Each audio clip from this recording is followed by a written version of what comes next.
Hey, everybody, welcome back to YouTube. Give us a thumbs up because we're talking about Mission Impossible, The Final Reckoning. Oh, yes. How you liking this? I'm liking it. Yeah. It's got big YouTube energy. That's what I'm going for. On a budget of $400 million. Oh, that's a lot. Yeah. Well, this was filmed during COVID over a number of years. They do everything for real. They pay people properly. Tom Cruise's back end, etc. Tom Cruise's backside. That's There's a lot of that in this. That's right. Sometimes he needs a fake one. Yeah. You said $40 million initially. No, I didn't. Take that out, Collins. You're bloody dreaming, mate. Would you just fall off the turnip truck in a spectacular stunt? Wah! You know? Yeah, I did do that actually. That's incredible. So it's looking for the weekend in the US. It's going to make between $75 and $85 million. Did we say what movie this is? Yeah, at the top of the Mission Impossible Final Reckoning. It's going to say it in the YouTube thumbnail. Okay, but some people can't see that. Well, look at it now. So Look at it now.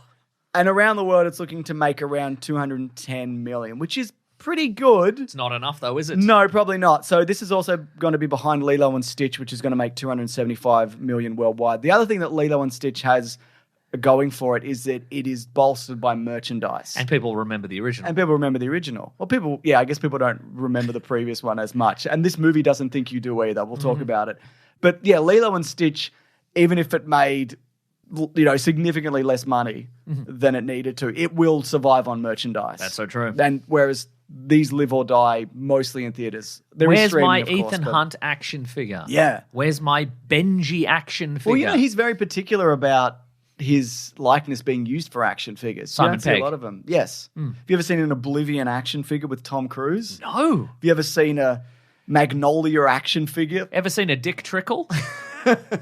Yeah. Or a Dick Trickle action figure? Yes! Very good. The first and best and only joke of this video. Correct. If this becomes a video. Bearing in mind also these are early numbers, so this could change. It's been Haven't had their bloody reported. morning coffee. That's how early they are. You're not wrong. It's reported that it needs to break $1 billion to make its money back. Okay. The Mission Impossible franchise has never done that. No. And I'm not sure it will on this one. I think there is a fondness for Tom Cruise just in the ether at the moment. Okay. He's running around eating popcorn in a Is weird that a way. Scientology term? Yeah, probably. The ether? Yeah. My friends like him. They're like, look at this guy. There's a good energy in the spheres. Yeah. In the cosmic spheres. But do you know what I mean? People are like, this guy's incredible and he's saving movies. His PR is exceptional. It's out of this world. It's second to none. It's on another because planet. if you remember, the planet Xena. Yeah, the common understanding was that everyone thought he was a demon. And he slithered his way away from that by making incredible like movies. a demon would. A slithery demon. Sure. But I think that fondness doesn't necessarily translate into results. I mean, we saw from the last Mission Impossible that underperformed, but also it got hammered by Barbenheimer. That's true, yeah. Yeah. And I by think, COVID also? And by COVID. I mean, that one underperformed.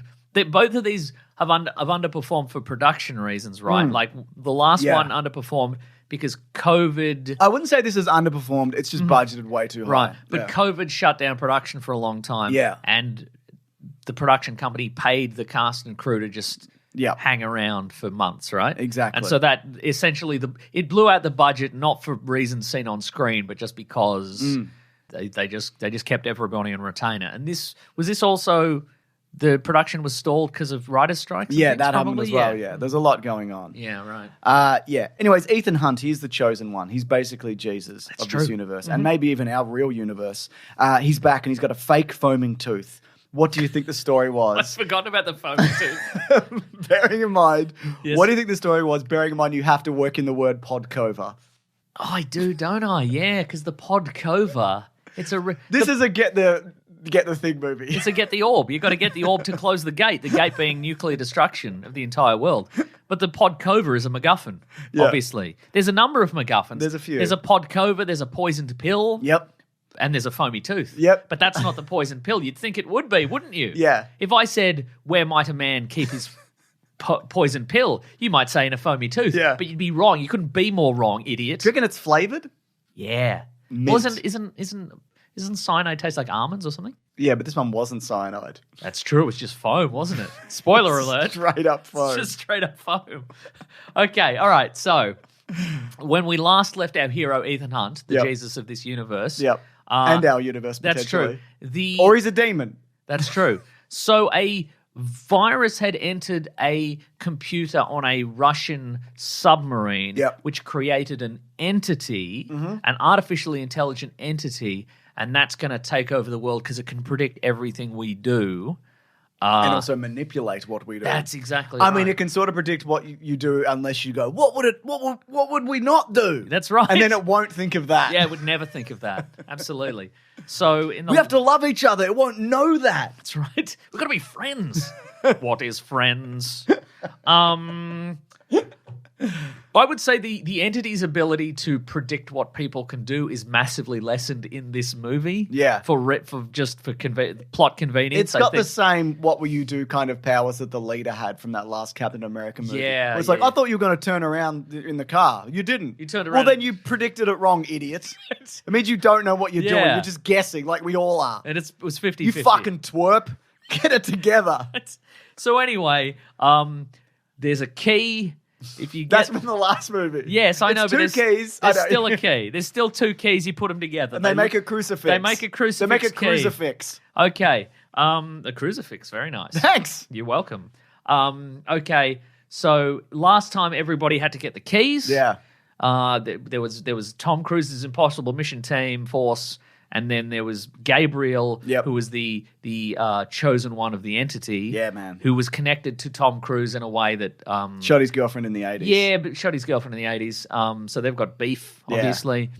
And then also the government. The government's there. And they want that key as well, the government. But anyway, at the end of the last one, Tom Cruise got the key. But in this one, they've got to get more stuff because you need more stuff. Yeah. So in this one, they need to get the Podkova, which is the McGuffin, one of the McGuffins. That's in a submarine. That's in the submarine. So they've got to go to the submarine and get the Podkova, but they also...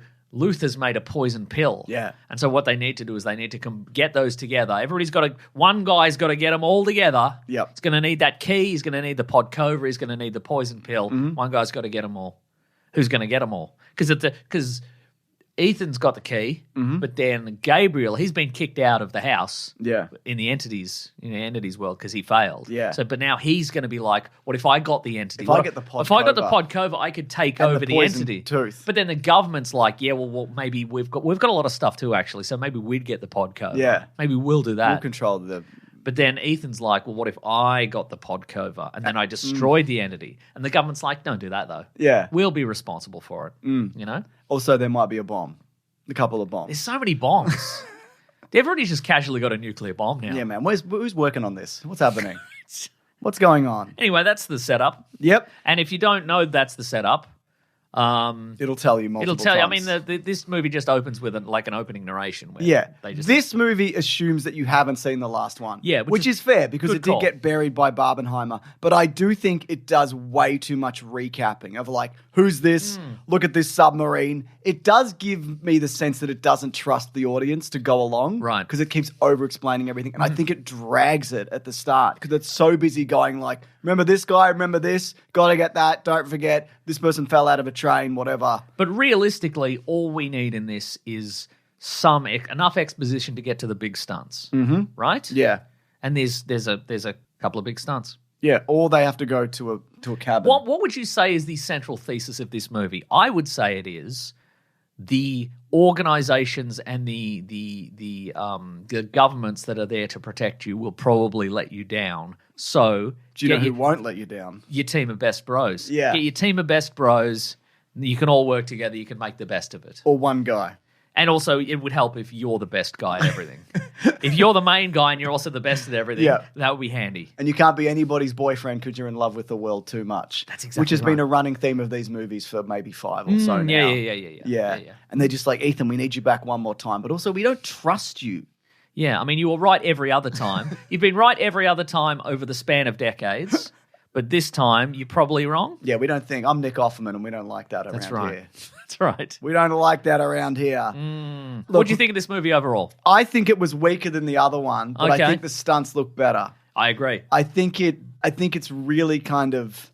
I don't know. I think it really does fall down because of that trust of like that you can't keep up with this. It's like, no, I get it. Oh, I see what you're get saying, a right. thing. Okay. And I think it does get wrapped up in its own lore, mythology, and this idea that this man is so special and perfect and immortal and can do anything. Well, what I would say is that I had a very good time with this movie. I think it's very entertaining. I think you're absolutely right. I think it does take a while to really get going. Yeah.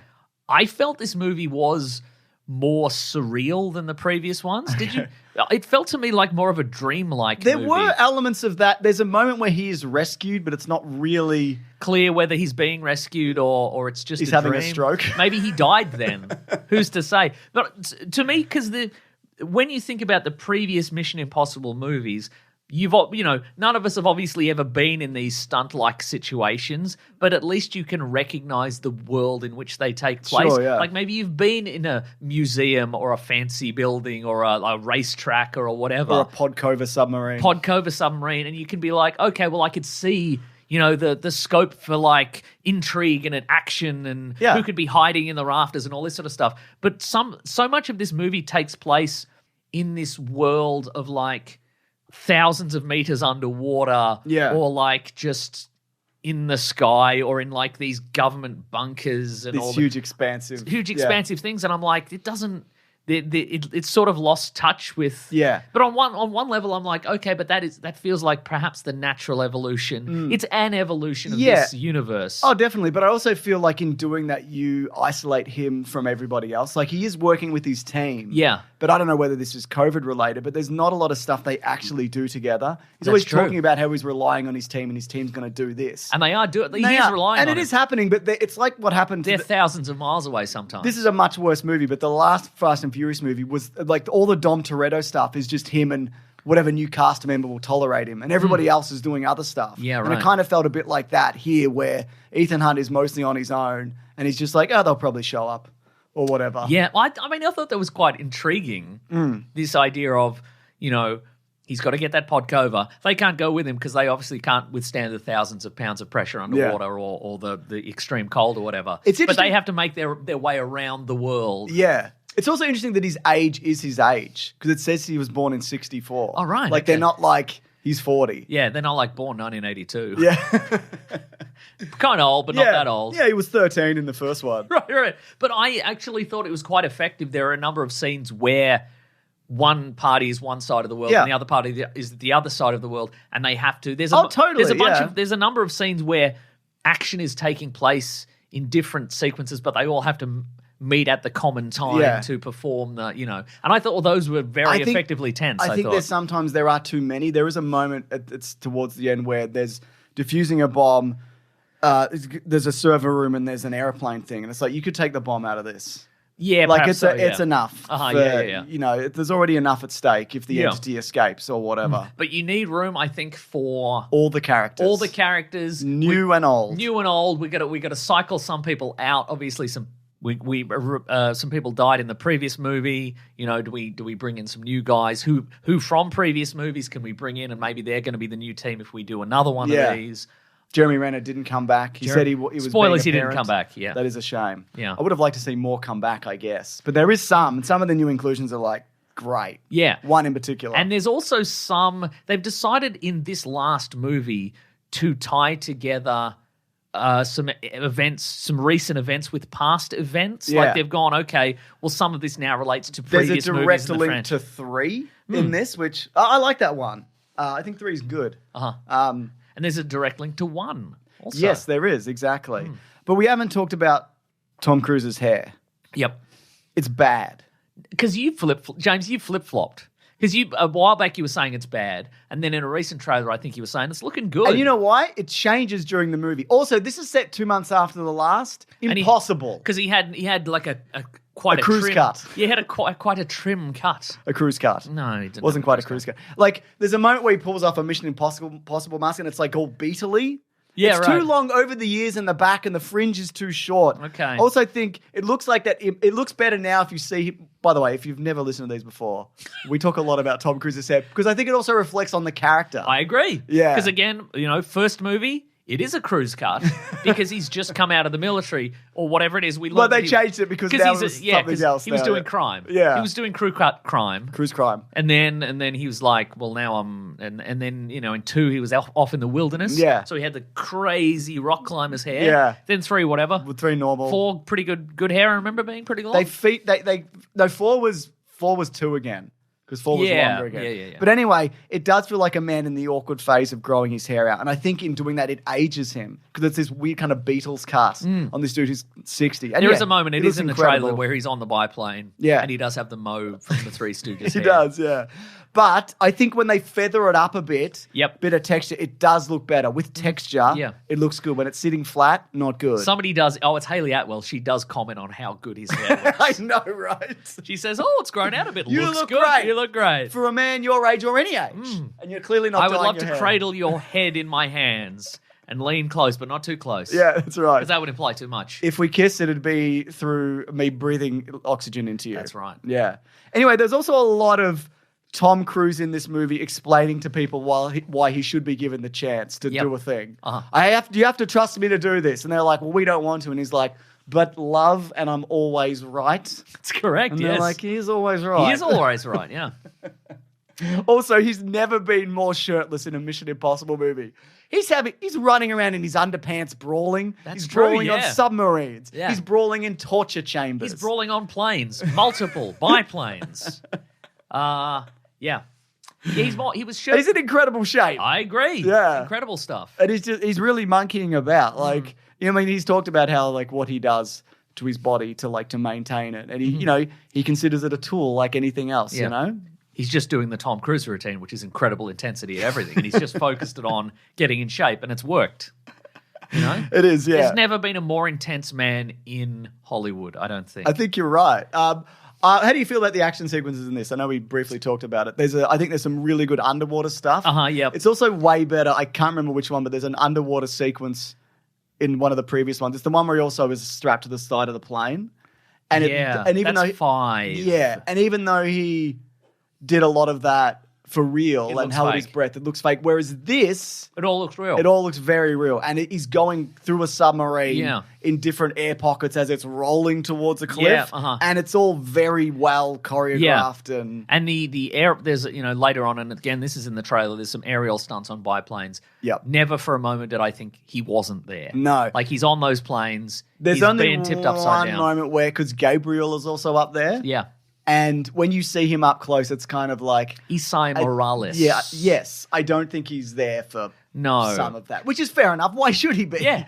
That's totally fine. Tom, there's no need to do any of this. They can do it with graphics. Yeah. But what I would say is, because when we talked about Dead Reckoning Part 1 of 1, there, the big stunt was, of course, was Ethan Hunt driving his motorcycle off a cliff and then opening his parachute. And when there was a featurette that ran before a bunch of other movies, you probably saw it in cinemas, where we see the behind the scenes of that, and it looked incredible and terrifying, but he does it off a ramp. Yeah. They put up a ramp on the cliff edge for him to do that. Yeah. And when we actually see the movie, it looked way less realistic because they had to remove the ramp. I think they should have just kept it in, or made it look like rock-like, or whatever. Rock-like, or make it look like a bridge that's broken off, or something like that. But I think they've taken some of that criticism to heart. Yeah. Maybe they didn't hear it publicly or what have you, but maybe they just went, you know what, we could do this better. Yeah. And they've just been way better at hiding the seams. That when this movie starts, we do see a montage of some clips from previous movies. And there is a moment from the last one where Hayley Atwell and Tom Cruise are in a train that has fallen partially off a cliff, and you see him, fall down that, and it's got that digital fog on it.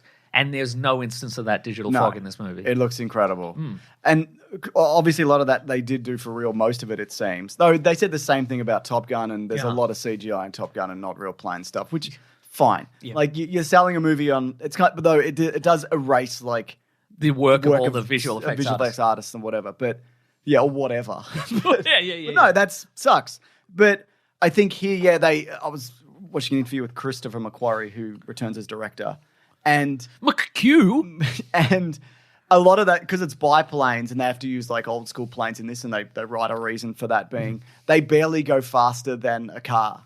Yeah, So right. you have to get it quite low to get that sense of speed. And I think that does add this like element of danger and him leaping from one to the other and crawling in and out and figuring out the controls and all of that. Slithering around like a demon. Finding a pair of goggles. Gotta find those goggles. Because otherwise your eyes are just getting blasted by the wind the entire time. Yeah. There's also a moment where he becomes a human torpedo, where he goes through a torpedo tube. That's so and true, that's isn't it? pretty Yeah. good, man. So, existing pre-existing cast. Mr. Diarrhea is back. Oh, he's new, but he's also old. Well, he's new but old, yeah. What's that character's name? Download? Download. Yeah. Mr. Downloads. Mr. Downloads. Yeah, he's back.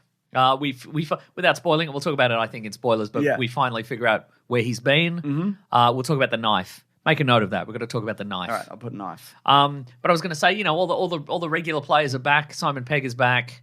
I think he's doing a good job. He's having fun. I always enjoy him in these. Luther's back. Hayley Atwell's back. Pom Klementieff is back. Oh, yeah, that's right. Because she didn't die in the last one. That other guy from the previous movie is back. Oh, Shea Whigham. Oh, him also. Yep. No, he's in the team. Oh, yeah. What's his name? I'm bringing it up. Greg Tarzan. There we go. As Davis. There we go, yeah. Who was on Shea Whigham's team in the last movie. But now he's with Tom Cruise. What's his name? Kittredge is back. Yep. Yeah. Rob Delaney not back, although he's in the voice. You hear his voice in the opening. Oh, okay, interesting. New additions include Hannah Waddington from Ted Lasso. That's right. And Tramell Tillman as a submarine captain. And Katie O'Brien also in the team. Oh yeah. As a Navy diver. Enjoy Tillman's work immensely. Just so good because he's and he's on board. He's like, great. Yeah, I love movies. I love submarines. I'm also a loose cannon. Yeah. But it's difficult in a submarine. Yeah, I'm a nuclear submarine captain. And I tell you this, put him on the team. I don't know how. Get him in there. Get him on the IMF next movie. Yep. I don't care how you have to do it. He got busted down for disobeying orders or whatever. So let's put him on the IMF. Why not? Yeah, I agree. Great, very good, very good. Yeah. But yeah, I like Gabriel as a villain. I think he kind of does almost play second fiddle to the entity, but the entity itself isn't like a physical presence. Well, that's the thing. If that's a good point you've reminded me. If I had a criticism of this movie, and I have many. Whoa, yeah, mate, this is Tom Cruise's movie. But there's not like the enemy is time. Yeah, there's not really of all of us, And the well, that's true. And the enemy is the entity, because the entity in this case is trying to take over the nuclear facilities and capabilities of all the nations, so it can blow everything up. I mean, that's not a spoiler, really. No. It's not going to be like, I got him, surprise. I'm going to just get to keep him.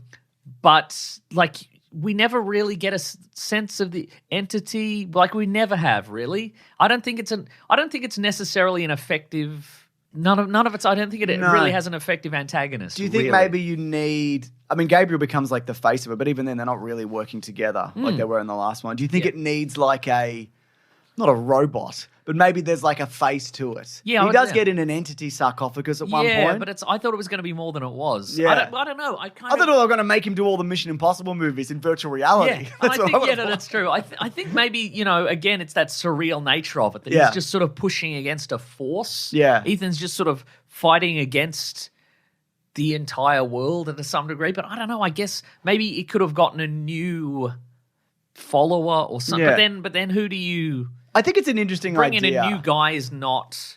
that wouldn't be effective at this point because there's no personal connection. But when you think about previous Mission Impossibles, you got your Philip Seymour Hoffman. That's the first one I thought of. Philip Seymour Hoffman. Amazing. Henry Cavill, I think, was great in Fallout. Yeah, he was. Jim Phelps, John Voight. I think John was Voight's good in the first one. But and those are the memorable ones. But you little Jim Phelps reference in this. Dougray Scott, Mr. Denim Suit at the races himself. I mean, also the entity can, if he's got the special Mission Impossible glasses on, the entity can appear as anybody in front of you. Yeah. So you could have used that to bring back others if you wanted to. But also, now that I say that, do you want to do that, really? I think I agree with you. I think there's an idea. I like the idea behind this algorithm which is manipulating everybody's feeds and whatever, and nobody knows what's true. Oh, it's like real life. But, I think it does lack that core. They didn't really do that in this one. as well. Like in the They previous one, mention it that the world's governments don't know what's real and etc. but if you remember in the last one, Gabriel could disappear off CCTV footage and stuff because the entity was erasing him in real time, kind of thing. They don't really do that at all in this. No, guess it doesn't need to. I don't know. I don't know either. Yeah. I don't know. Should we do some spoilers? Let's do some spoilers. I'm going to say best movie ever. I think from the action set pieces, good. I just have a good time with this crew. Yeah. I think they're fun. I know what think I mean? it is weaker than the last. Okay. Except for the stunt work, which I think is pretty exceptional. And Tom Cruise is a weird unit. he sure is. I mean, really name one thing. That's weird I about him. love how the movies are just like, he's the best man in the world and he'll never let you down. And he could be your best man. And he could be your best But he can't marry himself. No, he can't. He could marry himself. Sure. But I think also, maybe if you gave him the keys to the universe, maybe you should think about that. Gave him the keys to the universe. He wouldn't take it. Yeah. But he could and he should. What if Michelle Monaghan was the face of the entity? Yeah. That could work, I think. Whatever. Yeah. Or Rebecca Ferguson. Whatever. Or Tandy Newton. Tandy Newton. Or Tandy Computers. Very good. Mm-hmm. Or Dick Smith Electronics. Maybe Dick Smith would be the face. Let's do spoilers. Now, Okay. we always talk about for all of these, does he go rogue? Yes. Now, the president gives him permission to go rogue. But the president is the highest authority in the land. But the president is also going rogue.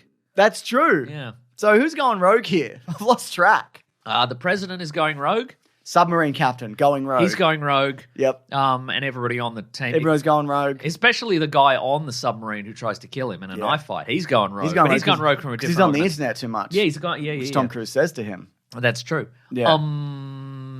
Who else is going rogue? Hayley Atwell goes. Oh, but she's on the team. She goes rogue pretty early on. But the gentleman, the new guy, he's gone rogue from Shea Whigham because he was Shea Whigham's That's partner. true. And he's gone rogue. He's gone rogue big time. I think Tom Gabriel's gone rogue. Yeah, true. Everyone's gone rogue. Yeah. But I don't know. I think it's because there's no one in charge. So everyone's just going rogue. Doing their best. But I don't know to against who or for what. But for sure. Anyway, you wanted to come back to the knife. Do you want to talk about the knife? Oh, well, it turned... So... This is a fun callback. Also, Mr. Diarrhea, whose name I've forgotten. From Mr. Diarrhea, Mr. Bob Diarrhea. Yeah, he absolutely... That's the oldest reference we've ever done, I think. Even references older than like... Sometimes we'll reference like a movie. What is this reference? Mr. Dobalina. From Del the Funky Homo Sapien. Come on, man. Yeah. That's too old even for me. Hang on. Final. We got to bring these characters back. Here we go. His name's Rolf Saxon. Okay. And he's CIA analyst Will something. William Donlow. There we go. Yeah. William Downloads. By the way, big glow up. Yeah, looking great. Incredible. Yeah. Best he's ever looked. He's 70. He's looking... Oh, that's good. Yeah. He's got a lot of dark hair. A lot of hair. Yeah. So Greg Tarzan Davis, Theo Davis, he went rogue. I just want to mention his name. Got to remember because he'll be in the next one. Okay, I presume. So. Yeah, so... You're implying that Tom Cruise lives through this. Well, we're in spoilers. So, yeah. Yeah, no, I'm telling you, he doesn't. Because he died. He drowned. He did drown, didn't he? Yeah. The rest was simply a dream. His last remaining neurons firing. It doesn't feel final at all. No, of course not. No. Why would it? Yeah. You need at the end because you said it was. So at least leave it like he died, or at least like allude to the fact that's a good point. that he's going to stop doing something. But he's not. They give him the power of the internet, and then he fucks off. Yeah, he sticks it in a box. He sticks it in one of those little clamshell cases, and he leaves. Would you have preferred an ending where the rest of the like it's assumed he died, and then the rest of the team meet up, and they're like, here we are, and we're here to honor Ethan Hunt, and then we leave, but then we're like, he's watching. Wait a second, somebody's watching. Yeah, that's right. Yeah. I mean, we'd be talking about it. That's true. As opposed to now where I'm just like, oh, yeah. That's right. Oh, yeah. Anyway, William Donlow. Yeah. So he's the man that Ethan Hunt gave diarrhea to in Mission Impossible 1, causing him to leave the room so Ethan could Did they even mention the fact that he gave him diarrhea? They don't specifically say, I gave you diarrhea and I'm sorry. He does say, I'm sorry for what happened to you. Yeah. And then he's like, no, actually, I went to the Arctic and I met my wife. Yeah. But he didn't say, and you gave me And that's what they say, Arctic life, Arctic wife. You know what I mean? So true. So anyway, Ethan Hunt steals the knock list, and then this guy gets sent off. But if you recall, in the first Mission Impossible, Jean Reno drops his knife.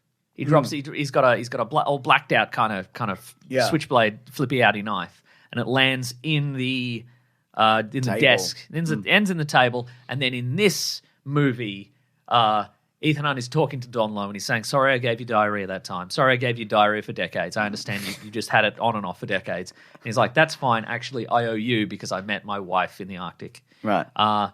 Anyway, thanks for that. And he hands him the knife, the blacked out tactical flippy knife. Incredible. But it can't be the knife. Why not? Because that would have been taken in evidence. No, he took What, do you it. get the knife back? Yeah. They you said, think he took it? Here's your knife. Right. He was trying to cover it up. Right. So he's like, oh, shit. Oh, shit. I'm going to get fired. Yeah, I better take this knife and hold on to it for 30 years. Yeah. I would have Wow. kept that knife also. I guess he did. I'd be like, this is my knife. Yeah, okay, I guess. Or at least return it to Jean Reno, a character who probably died in that movie, I think. I'm I think pretty he confident. exploded. I think he was in one of the exploding Oh, helicopters. he might have been in the helicopter, yeah.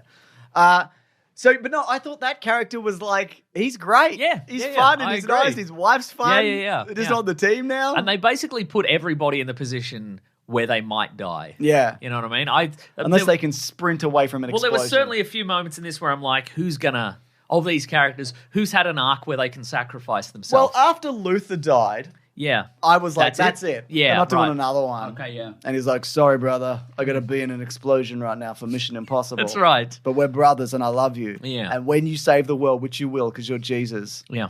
there'll be a message that tells you that you're the best. I think that message shouldn't have self-destructed. No? I think it You should can have keep said, this. yeah, you can keep this. This message is going to self-destruct in 5 seconds. Just kidding. You keep it. Also, You keep Tom, it, bro. Tom Cruise, if Luther has cancer Yes. and is in a bed, Probably from all the masks. probably. Probably the mask making machine gives you cancer. Yeah, definitely. Yeah. Or he put his face in it. Just directly. Ethan, I've come up with a way to put the masks on faster. You just stick your head in and then I push the button and it forms it around your head. Luther, please. Maybe don't. But It's got that atomic symbol on it, the warning symbol. Maybe don't. why would you like... Ethan's like, I'll get this when I'll come back and I'll get the poison pill later. Oh, yeah, so for Dude, people... take it with you. What are you so doing?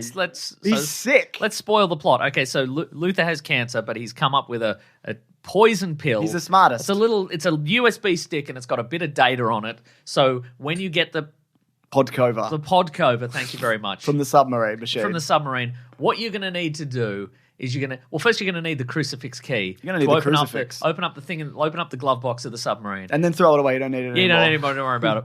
And then you're going to get the pod cover, which is the hard drive, with the source code of the entity on it. Yep. So then you're going to put the poison. What you need to do is you need to put the poison pill. Put them together. Wait, no. Also, he invented a 5-dimensional drive or something. Oh, yeah. He invented a crystal USB stick. There's an But addition. that's impossible. Well, he did it though because he's Luther, and he died. So you make the sacrifice, you get. You a can't thing. say he didn't. It's like a spell. Yeah. A lot of this is like a magic spell. It's like, well, you need to sacrifice the thing for the magic spell. So Oh, yeah. Luther died. So he's come up with a little crystal thing, like a Fortress of Solitude crystal, And it fits any kind of thing, I guess. including the entity. So that's the trap for the entity. That's the genie. The entity thinks it's the world, but it's merely a giant hard drive or something. That's so true. So they need to trap the entity in that. So what they have to do is the entity, James, Yeah. the entity wants to be put in a secure facility that is nuclear bomb proof, and then it's going to blow up the world with nuclear bombs and wait it out, and then just, I don't know, lord Run over around. the bacteria or whatever. So what the heroes need to do is they need to get the pod cover, obviously. Gotta get it. They got to put the poison pill in the pod cover, and then they're going to put the entity. Then it's going to get the entity to go into the server in the secure facility. And then you snatch it. Well, then they put the magic bottle on the computer, so they're going to need Hayley Atwell's fast fingers 100th of a second or whatever. to cut a wire, and then the entity's going to go into the crystal, and then when it glows because it's trapped, then they pull the crystal out. 100th of a second. And they've caught it, 100th Yeah. of a second. And then they don't smash it for some reason. Yeah, they don't smash it. I would have smashed it. Yeah. Yeah. So- Also, it's never really established why the entity can't just do that with a copy of itself. Like, surely it could just be like, oh, they caught the copy, but I'm still here. Yeah. I'm in the internet. I'm in man. the internet, actually, yeah. I'm on the Something Awful forums. That's right. I'm the entity. I'm the most... No, I'm not, in retrospect, I'm not the most awful thing on these forums. I'm just pretty awful, honestly. Yeah, I think the villain death is really funny. Yeah. Yeah, absolutely. He's like, well, I'm going to escape and then I'll be... Only one parachute. Yep. Which there isn't. That's right. Only one parachute, Ethan. I'm going to escape and then I'll be back later. And then he just just smashes Gets wedged and smashes his head and dies. on and dies. Yeah. That is funny. And That he is funny. sort of- Yeah. It's funny. And he's off there. And Shea Whigham is the son of Jim Phelps. And guess what his name is? Jim Phelps. Jim Phelps also. That's right. And Tom Cruise is like, let's be brothers, shake my hand. And he's like, I won't. Yeah. But then at the end, they do shake hands, and then they do that other kind of shake hands. The like they're special shake brothers. of the hand, and then they do the kind of the bring in for the sort of the hug. Yeah. But I'm slapping your back as Which well. is basically saying to Tom Cruise, I respect that you blew my dad up with chewing gum. That's right. One of the most embarrassing ways you could possibly go. And then he got mashed by the a other helicopter. callback that they've thrown in there is that when Ethan had to get the rabbit's foot in Mission Impossible 3, which we assumed We thought it was a biological weapon. because it had a biohazard symbol on it, but Yeah. actually it turned out that was the entity. Yeah. I think. Oops, the basis of it or something. Something. God, everyone's getting something. Everybody's getting something. Everyone's you know? getting something for themselves. Yeah. Except for Tom Cruise, who was getting something for all of us. That's right. Entertainment. Mankind and entertainment. Yeah. Yes. Yeah. Well, did we really need to tie in? Did Shea Whigham really need to be Jim? No, Phelps' I thought you were son? going to say the Entity Part 3 thing. I don't mind that. I like the obscure callbacks to previous movies. But that one, I'm like, yeah, it didn't really have to be that. And he's also like, he didn't even know his dad. Like, it didn't even matter. Because he's like, yeah, I didn't know my dad. He didn't raise me. Yeah, I don't this care. This is really just a coincidence. Yeah. I'm looking at the Wikipedia page just to see if we've missed anything. Mariella Garriga as Marie, a woman from Ethan and Gabriel's past, seen in a brief flashback. Yeah. That's never resolved. No. Well, What's he her shot deal? her or whatever. I guess. Gabriel shot her. Yeah, I guess. Yeah. What do you think Ethan's going to do with the Entity? Stick it in his bum? I was trying to think of anything other than sticking in his phone. Well, now you won't be able to. No, I won't be able to. It's like, don't think about elephants. Now you're thinking about elephants. Or you're thinking about Tom Cruise sticking a glowing crystal up his bum. That's more of a Gwyneth Paltrow thing to do. I would say Speaking so. of Gwyneth Paltrow, we were doing it earlier on our podcast. Yeah. Um, I just think you know what it felt like the ending to any Mission Impossible movie where it's just kind of they meet in Times Square or whatever. It's not Times Square, and they all look at each other and they nod, and then they go their separate ways. Yes. It's like, okay, I don't know, wrap it up maybe. Yeah, right. You know, or I don't know. I think there would be a real strength to just capping this off instead of just being like, what if Tom Cruise? What if he was God? He might be. And then, okay, Yeah, let's all because go I mean, the thing our is, separate obviously, ways. is that like, as an IP, they must keep the door open for a. I understand that. Yeah. You know, and I guess Bond at the very least incinerated Daniel Craig. So At the very least, in real life it's the as well, least they could do. in real yeah. life too. Yeah. But in this, they're just like, yeah, everybody's alive and fine again. Because I mean, who's going to do the stunts that Tom Cruise does? You can't. Can you bring back?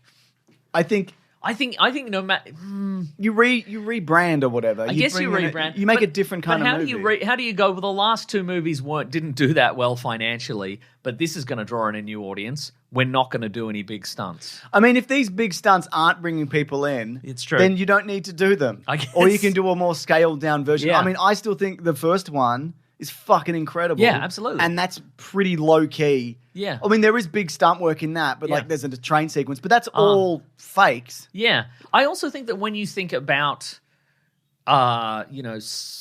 very memorable sequences in Mission Impossible movies, you think about the smaller scale stuff just as much as you think of the bigger stuff, like in Fallout. You know, the bathroom fight, which is just a very well choreographed. There's some good choreo action in this sequence as well. You know, I think he has a slippery demon fight in this. Yeah, that's true. I think of the moment in, I think it's 4 where Ethan Hunt and Benji have to go through the Kremlin, and then they've got that hologram umbrella situation. Like, that's a fun thing. You do more of that. Agreed. You know, just masks. And what's interesting as well, I think, in this one is that some of the stuff is just like, it's just par of the course. Like, there's a moment where there's The masking is, they just a quick unmask. They're like, yeah, that's just a part of the furniture now, kind of thing. Absolutely. You know? I guess you could bring it back. I would like to see, again, I've said this about the Bond franchise, I would have really liked to see the support team from the Daniel Craig movies continue in a movie or a TV series with new 000 agents. Yeah. Bring in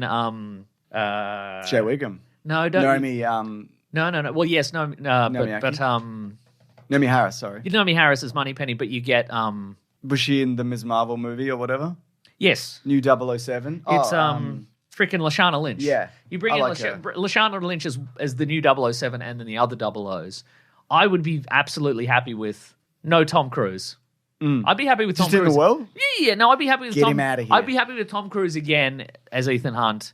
But if he doesn't want to come back, I would be happy to have this team just do Mission Impossible stuff. And it's the lower key stuff. It doesn't have to be maybe one huge stunt. Yeah. You could just get a regular stunt guy to do a big stunt. You could do a big stunt with a guy. You get a guy who looks a bit like Simon Pegg, but he's good at stunts. Big stunt. Big stunts. Yeah. Other guys can run. Anyone can run. Anyone can run. Not anyone, but a lot of people can. A lot of people can run. Wow. All in all, I think this is the last Mission Impossible for a while, but probably not ever. Absolutely not. No, it's going to continue. Yeah. Yeah. Well, Mason, we've got some reviews that people have left us at the Planet Broadcasting Great Mates Facebook group. That's the only good thing on Facebook. Stay away from it otherwise. From Scott Jarrett, who says, one of the funniest villain deaths I've seen.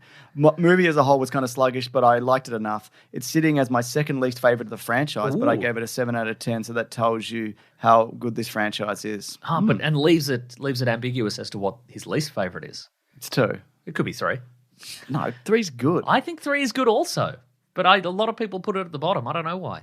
Remember Philip Seymour Hoffman? He's pretending to be Ethan Hunt, pretending to be Philip Seymour Hoffman. I think the reason these movies are what they are is because of that one. That one fixed them. Yeah, right. It's a J.J. Abrams one. Yeah.